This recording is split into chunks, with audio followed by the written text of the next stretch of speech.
بسم اللہ الرحمن الرحیم۔ السلام علیکم بہن بھائیو، بیٹے بیٹیوں، ویلکم ٹو مائی چینل۔ آج کی ویڈیو کا عنوان ہے کہ یہودیوں کا مقدس دن ہفتہ کیوں ہے۔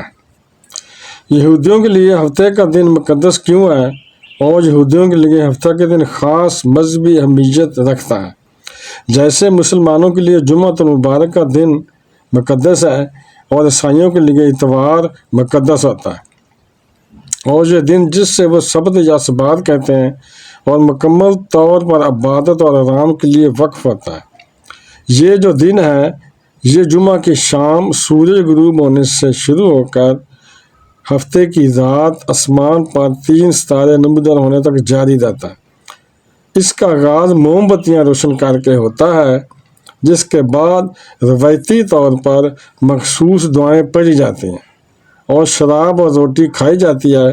اس موقع پر 3 کھانے کھانے کا رواج ہے: پہلا جمعہ کی شام، دوسرا ہفتہ کی دوپہر اور تیسرا ہفتہ کی سپہر کے بعد۔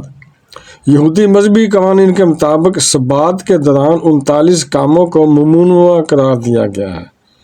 اس دن نہ آگ جلائی جا سکتی ہے، نہ بجھائی جا سکتی ہے، نہ کچھ ریپیئرنگ کی جا سکتی ہے اور نہ ہی کچھ لکھا یا مٹایا جا سکتا ہے۔ اگر کوئی یہودی اس دن 1 حرف لکھ دے تو مزید لکھنا منع ہوتا ہے، کیونکہ مذہبی اصولوں کے خلاف ورزی ہوگی۔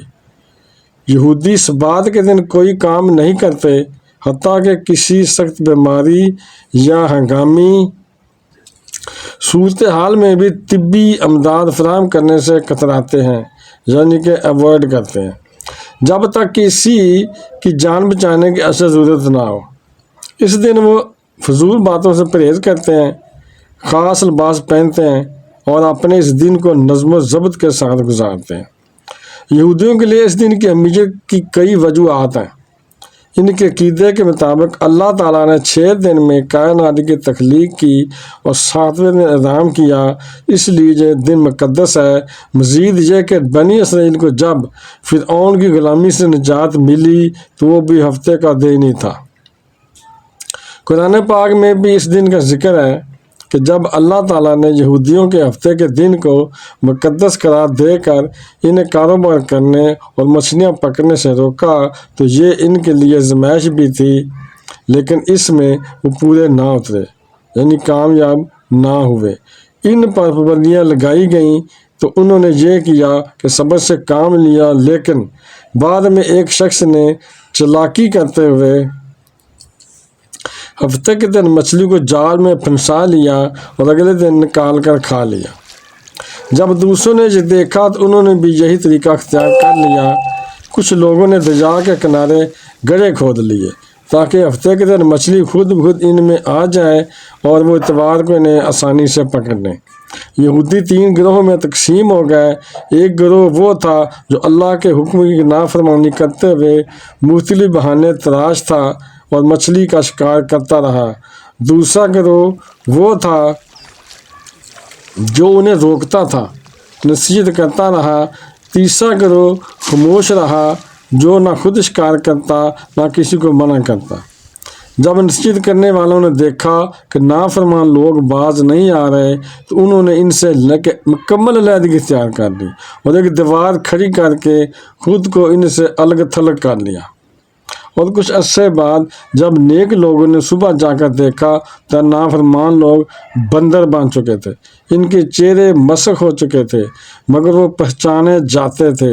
ان کے ساتھ وہ لوگ بھی عذاب کا شکار ہوئے جو نافرمان لوگوں کو روکنے کی کوشش نہیں کرتے تھے، تاہم بعض روایات کے مطابق نصیحت کرنے والا گروہ اللہ تعالیٰ کے عذاب سے محفوظ رہا۔ کئی لوگ سوال کرتے ہیں کہ آیا کہ آج کے بندر وہی ہیں جن پر عذاب آیا تھا؟ در حقیقت ایسا نہیں ہے، کیونکہ جن لوگوں پر اللہ تعالیٰ کا عذاب آیا تھا وہ 3 دن کے اندر ہی مر گئے تھے اور ان کی نسل آگے نہ بڑھ سکے۔ آج کے بندر اور دوسرے جانور وہی مخلوقات ہیں جو اللہ تعالیٰ نے عام طور پر پیدا کی ہیں۔ اور یہی وجہ ہے کہ آج بھی یہودی ہفتے کے دن کوئی کام نہیں کرتے، کچھ تو موٹر گاڑیاں بھی نہیں چلاتے، پیدل سفر کرتے ہیں اور اسی دن کو مکمل طور پر عبادت، سکون اور اللہ تعالیٰ کے حکم کو یاد کے طور پر گزارتے ہیں۔ جیسے رمضان المبارک میں مسلمان روزے رکھتے ہیں اور ہر برے عمل سے بچنے کی کوشش کرتے ہیں، یہ سوچ کر کہ اللہ تعالیٰ انہیں دیکھ رہا ہے۔ ویڈیو دیکھنے کا بہت شکریہ، اپنا بہت زیادہ خیال رکھیے گا۔